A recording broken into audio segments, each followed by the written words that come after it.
Hi, this is Maurice Mighty Mohawk from Dallas, Texas, USA, and you're watching Lights Out. Lights Out, FAISAL Khan here at the BT Sports Studios for the announcement of Dubois versus Gorman for the British heavyweight title. Joined by the voice of BT Sport, Mr. John Rawling. John, how you doing? I'm very well, thank you. John, talk to us about it. It's a fight that's been brewing for many years. Both fighters have wanted it, and Frank Warren's now made it happen. What's your predictions for the fight? Well, predictions, it's a very difficult one to put your finger on. I think Nathan Gorman is the superior boxer. I think Daniel Dubois is probably the heavier puncher. So it's the classic puncher against boxer.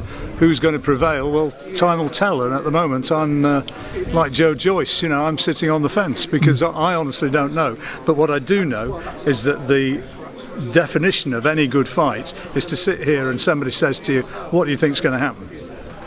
Usually you have a pretty good idea. But I honestly find it difficult to call this one. I could work out a decent case for either man emerging as the winner. Every time I've spoken to Frank these last couple of weeks, he's always said it's a fight for the back end of 2019. Why has it been pushed forward to the summer?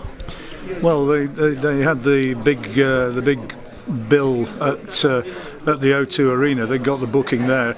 I think initially the thought was that it might be Joe Joyce against Daniel Dubois. Joyce and his management have decided to go a different route. They're looking towards the European title. They're looking for maybe the WBA regular title against Manuel Shah. And Joyce will probably wind up on the same bill, and I'm hearing the names of Povetkin, Jennings being mentioned as possible opponents for that one. So Joyce maybe is just a step or two further up the ladder at this stage, and possibly the fight would have come a little bit too soon for either Nathan or Daniel. 12 months down the line, it could be a very different story. So either way, boxing's the winner. That show on at the O2 Arena is going to be very good, because there's always that little bit of a mystique about heavyweights. It is the classic case of it only takes one. It's a good little mix we've got going at the moment. And of course, all three fighters will fight probably another 2-3 times this year. But when can the winner of this fight, and if Joe Joyce can come over Ustinov next week, and let's say a Kabayel on July 13th, when would you expect to see the winner of the Dubois Gorman fight and the Joe Joyce's next two fight for world titles? Well, it could potentially happen before the end of the year. I think more likely you see it probably some stage in 2020. I think it might be as far away as that.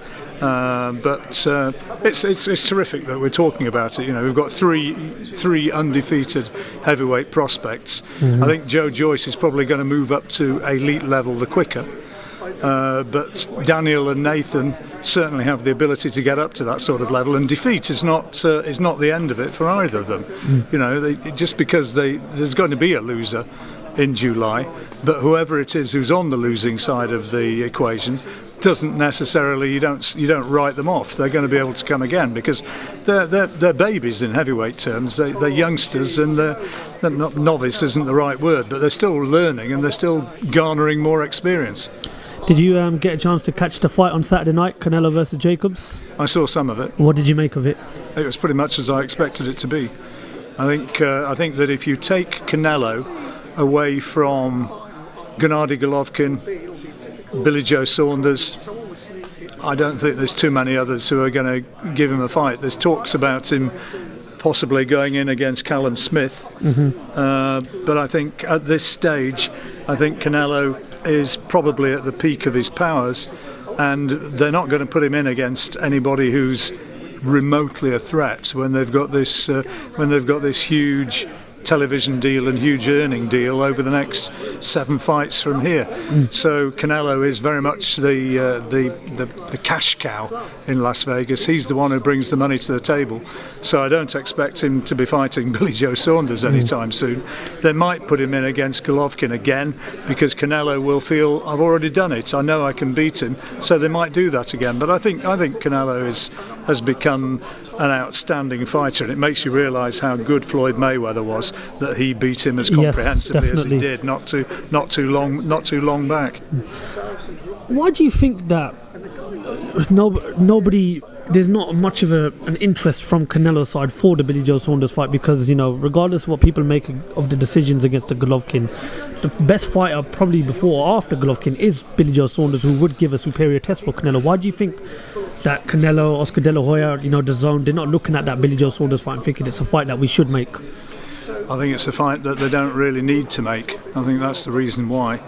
If Bill manages to get one or two good wins and to get some momentum behind him, get people talking about him and get people saying, this is the guy who Canelo ought to be fighting or Golovkin ought to be fighting, then those fights could happen. But the ball to an extent's in Billy's courts. He's done some silly things over the last year or two and his career hasn't progressed as it should have done after the fight against David Lemieux, and that's 18 months ago now. That is a long time ago, and he needs to kick on now. And who knows? Maybe it can still happen. I certainly hope so, because I think Billy Joe Saunders has got immense natural talent, and when he applies himself to it, I think he's an absolutely outstanding boxer. And so far, we've not really seen just how good he is. Oh, we've seen glimpses, of course, as you mentioned, David Lemieux, but now really is the time for Billy Joe to push on, and rightfully so, because he is a talented fighter, and of course he's got a chance to become a two-weight world champion next Saturday night in Stevenage against Shafat Asufi. We don't know much about Shafat Asufi, but I'll take it, obviously you've done your homework, being on the commentary team. What can we expect from Shafat Asufi, and what do you expect to see from Billy Joe Saunders? He'll go in and give it a go. He's fought at heavier weights in the past. And yeah, he can punch a bit, but I think technically he's not going to be on the same level as Billy Joe. And I anticipate Billy Joe producing a good performance and then moving on, looking for more eye-catching fights after that. And I'll tell you one you've not mentioned, who I think could be down the line for Billy Joe. I think there could be the Chris Eubank rematch with Chris Eubank Jr. I think that's one which the British public certainly would buy, and I think that provided they both win their next fights, I think certainly that Frank Warren will probably be out there making some sort of big offer for that to take place. John, your thoughts on Barry Hearn's comments regarding Tyson Fury's opponent in a few weeks, in a couple of months' time in America, Thomas Schwarz?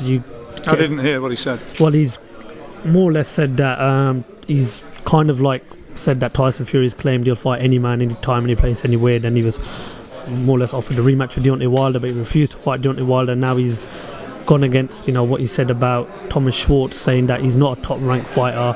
Tyson Fury obviously had his say on Instagram. I'm not going to repeat what he said, but what's your thoughts on Barry Hearn not giving the respect to Thomas Schwarz that rightfully so Tyson Fury thinks he deserves? Well, Barry Hearn will say what Barry Hearn thinks, and he's got the right to his opinion. He's been around the sports promotion world for a long time, and if he thinks that, fair dues. But the bottom line in boxing is that it's a business and everybody's trying to make money.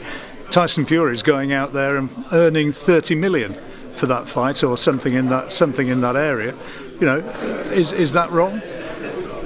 Likewise, Anthony Joshua, he's not fighting a top-ranked opponent. This unfortunately is what is happening at the moment. There's a little bit of a hiatus, but I still think that the big fights will happen somewhere down the road because there's so much interest in them actually taking place. What do you make of Joshua's opponent for June the 1st in Andy Ruiz?